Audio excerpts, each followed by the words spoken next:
Hi guys, it's Mary McIntyre. Got a very exciting delivery this morning. It's only a small order, but it's something that I've wanted to buy for absolutely ages, so let's unbox it. Okay, here we go. Big box. Not that big a box, but fairly big.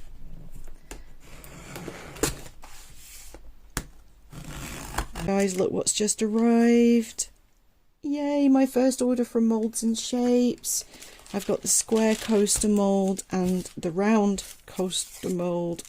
Oh my gosh. These are so weighty and the quality of the silicone is just next level.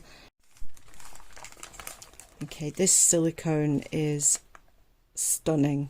It is so shiny, so perfect.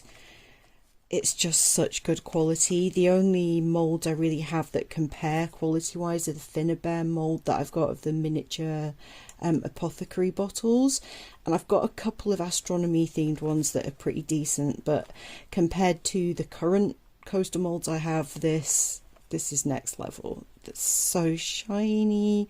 The surface is flawless, which is not the case with the moulds I currently have. So I am really excited to see how my first projects turn out with these. Next video will probably be me playing with these.